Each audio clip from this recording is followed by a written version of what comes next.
tudo bem?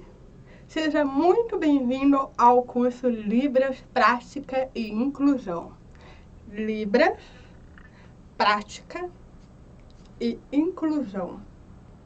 Ou Inclusão. Vocês vão aprender as variações linguísticas já já. O meu nome é Isabela.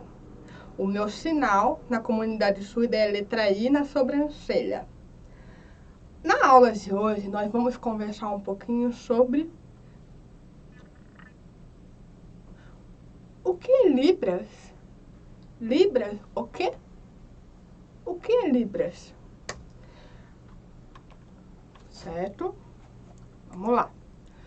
Então, eu vou recapitular um pouquinho sobre o surgimento. Da onde que veio? Como que começou a Libra? Por que os sinais são feitos dessa forma?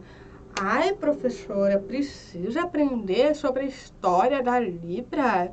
Ai, eu quero sinalizar, eu quero aprender a sinalizar, a me comunicar em Libras. Eu não quero saber da história.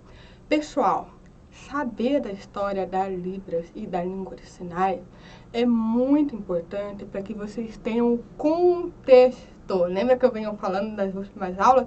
Contexto, certo?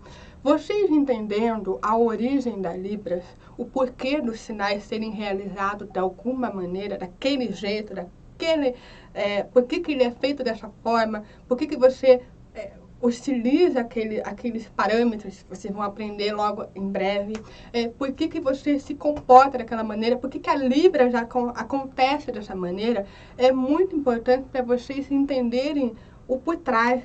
O por trás, esse sinal é maravilhoso, ó. Por trás, ó, por trás, por trás, por trás, o por trás, por quê, da onde que veio. Então a nossa história, a história da língua de sinais começa lá atrás, na Idade Média, com o Pedro Ponce de León. Pedro Ponce de León foi um monge beneditino espanhol que foi chamado para educar filhos de nobres, filhos surdos de nobres. Porque imagina, naquela época existiam famílias de nobres que acabavam tendo filhos surdos, e aí tinha uma grande dificuldade. Como é que a gente vai alfabetizar os filhos surdos, os nossos filhos que são surdos, porque para eles poderem receber herança, para eles poderem assinar documento, para eles poderem ser da monarquia, fazer o papel de nobre, eles precisavam estar aptos na alfabetização, eles precisavam ser alfabetizados. Como que a gente vai alfabetizar esses filhos, os nossos filhos surdos, pensavam a família de nobres naquela época? Pois então, surgiu o Pedro Ponce de León, um monge beneditino espanhol, que foi chamado por uma família de nobres para educar 2 filhos surdos da nobreza.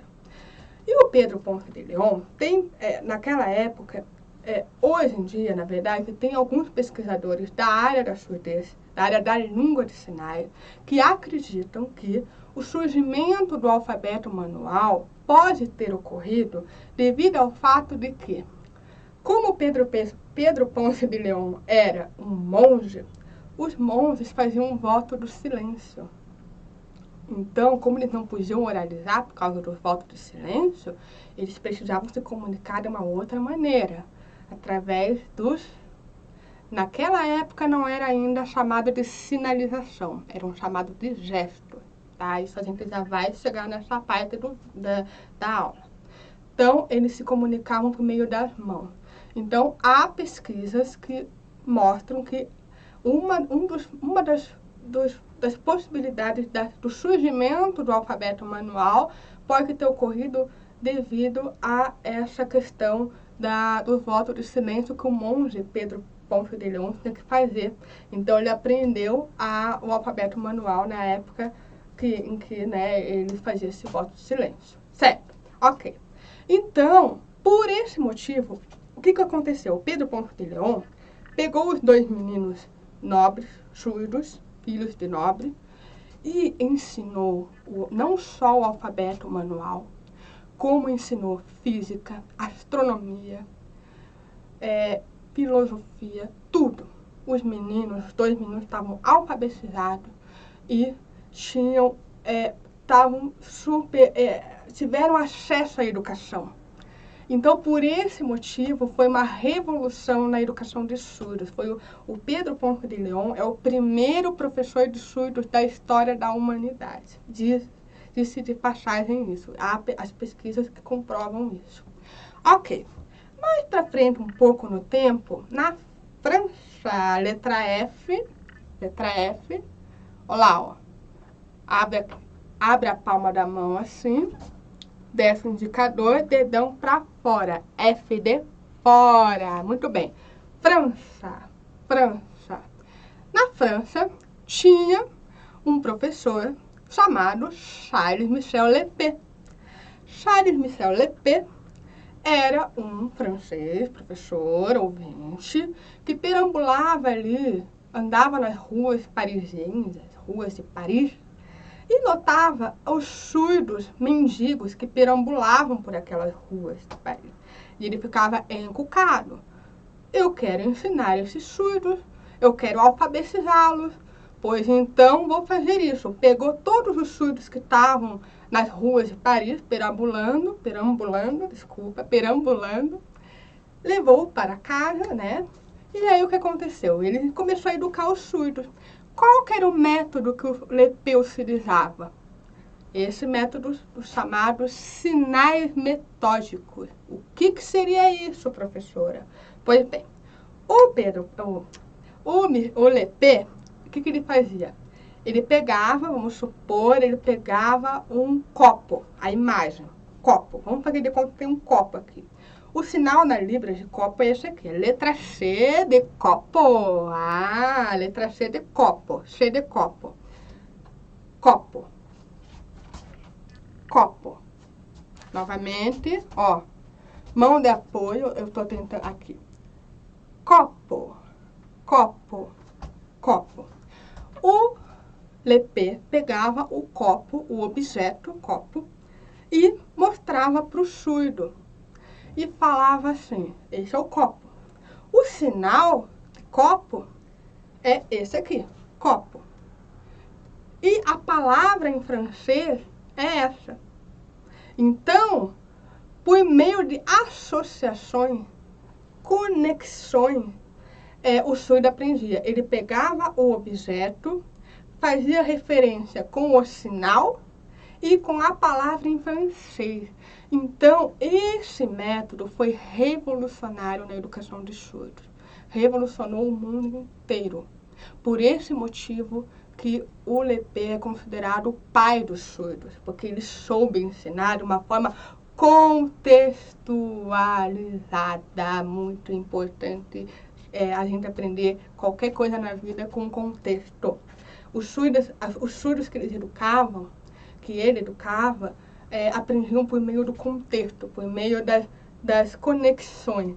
Então, ó, ele fazia a conexão do objeto com o sinal e com a palavra em francês, né? E assim os surdos foram sendo alfabetizados, foram aprendendo a se comunicar. Além disso, o Lepé foi um dos primeiros a perceber o quê?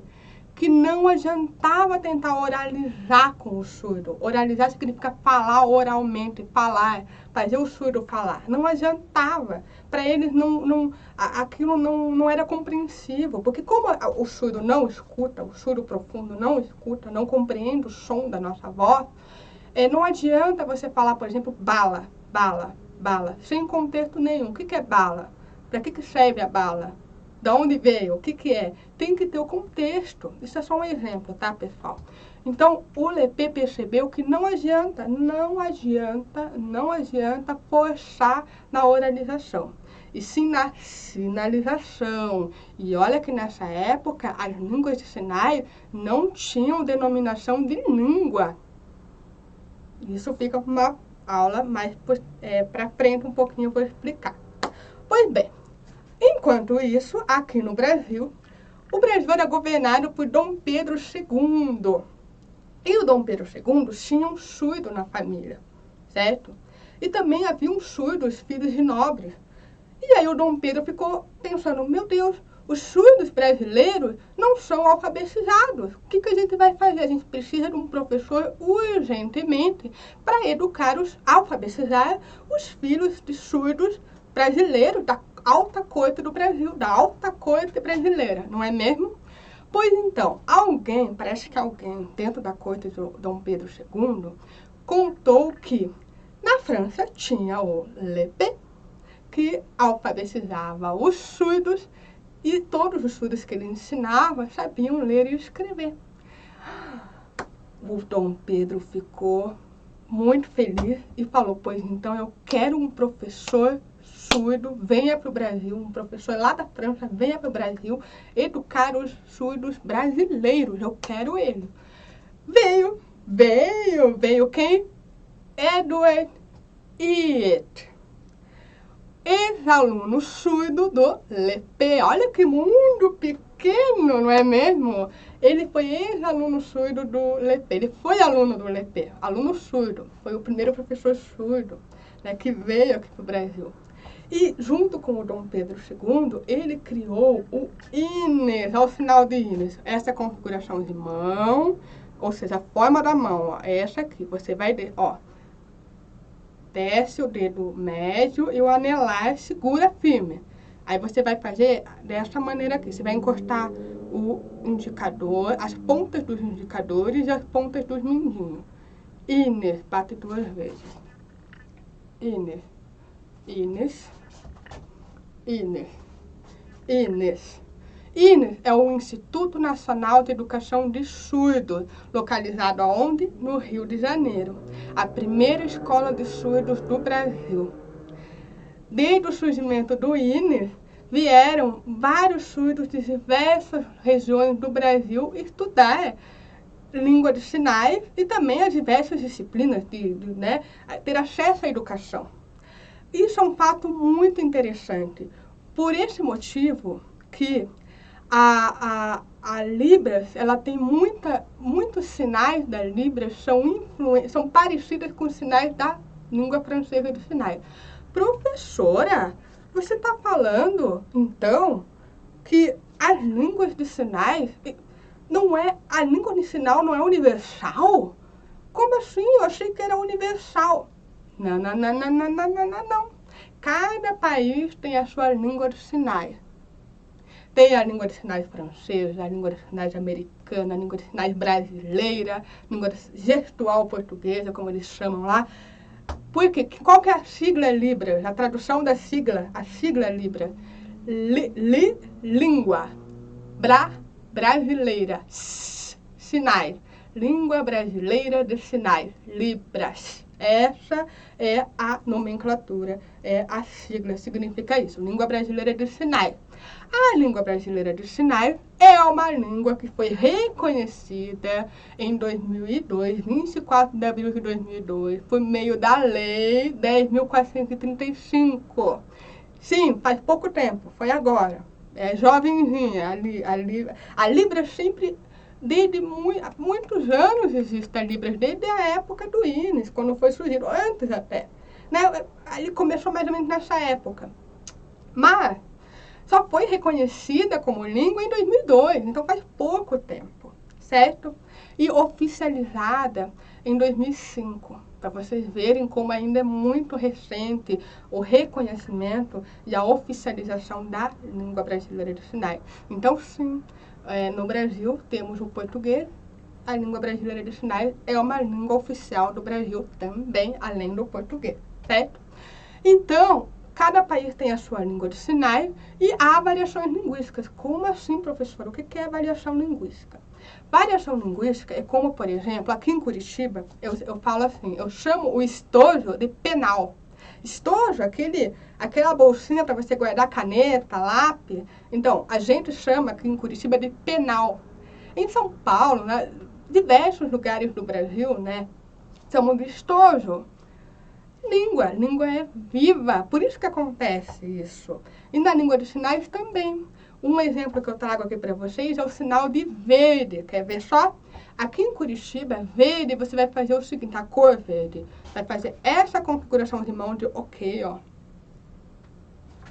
Tá vendo bem? Aqui, ó. Ó, abre aqui na palma, a palma você abre, desce o indicador e o dedão, tá? Ok. Você vai colocar na frente do nariz, sem encostar, vou virar de lado. Você vai dar um piteleco, 2 pitelecos com o indicador. Desse jeito aqui, ó.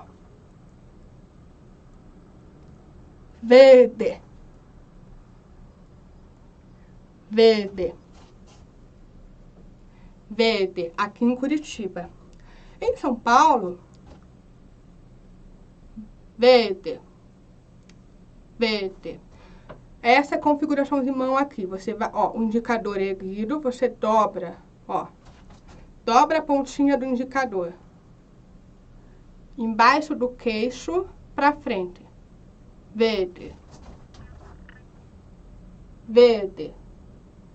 Verde. Em outros lugares do Brasil, o Rio também faz assim. Letra V, configuração de mão em V, a forma da mão em V. Encosta no 2, só tô fazendo assim para vocês verem, tá? Ó, desse jeito aqui. Movimento vai e vem, vai e vem, vai e vem. Como se você estivesse esfregando. Ou pintando, pintando a cor verde, ó. Verde, verde. Vai fazer assim, ó. Não assim, assim. Eu fiz assim daquela forma para vocês verem, tá? Verde, verde, verde. Então, vocês vejam, o mesmo sinal pode ser feito de diversas maneiras. Isso é muito importante vocês saberem. Pode ser que muitos dos sinais que eu faço ao longo desses cursos de Libra tenham um repertório enorme da língua de sinais, da variação linguística de Curitiba. Mas, se na sua cidade os sinais são realizados de outra maneira, não está errado. São variações linguísticas. Professora, por que isso acontece? Porque a língua é viva, ela não é estática. Ela evolui, ela é viva, ela muda com o tempo. A gente, antigamente, não falava voz mercê, lá, muito antigamente, né? Voz mercê. Daí virou você, e hoje na fala oral, no informal, você fala se. Se foi aquela festa, se. Você não fala assim? Ó, acabei de falar. Você não fala assim? Você não fala assim? Então, que vai a evolução da língua. Isso é normal, acontece, certo? Outra coisa muito legal é que, além da língua francesa de sinais, a Libras também tem algumas influências da língua americana de sinais. Por quê? O senhor Thomas Gallaudet foi aprender, americano, foi lá em Paris aprender com o Lepé como que ele ensinava os surdos, porque ele queria ensinar os surdos americanos também. Ele aprendeu como, né, com o Lepé, como é que era, né, qual que era a metodologia que ele utilizava, voltou para os Estados Unidos ensinar os surdos americanos, junto com o surdo, né? E tem influência do francês também. Quer ver um exemplo? Ó, esse aqui eu aprendi agora há pouco tempo. Na Libra, esse sinal aqui, ó, vou fazer de lado para vocês enxergarem. Mão com o indicador, assim, D, e a outra mão deitada, assim, aberta. Pergunta ou perguntar. Você vai fazer para frente, ó. Pergunta ou perguntar. Pergunta ou perguntar. Esse sinal, aqui no Brasil, em Libra, significa pergunta ou perguntar. Mas, se você fizer esse mesmo sinal nos Estados Unidos, numa comunidade surda americana, eles vão dizer, kill, matar, to kill, matar. Não, eu quero perguntar, não matar. Né? Então tem que tomar cuidado. Isso muda, de uma língua de sinais para outra muda. Professora, por que isso acontece? Veja bem, o mesmo acontece com o português do Brasil e o português de Portugal, não é mesmo? Né? Existem palavras que são significados completamente diferentes uma da outra, certo? Por exemplo, fila. Fila, aqui no Brasil, é fila. Em Portugal é uma outra palavra que você utiliza, né? Pois então, vamos aprender Libra? Tchau, pessoal. Bons estudos. Se você gostou da aula de hoje, compartilhe com seus amigos, com seus colegas. Lembre-se que você pode sempre voltar no vídeo para assistir. E a gente se vê na próxima aula. Bons estudos. Tchau, tchau.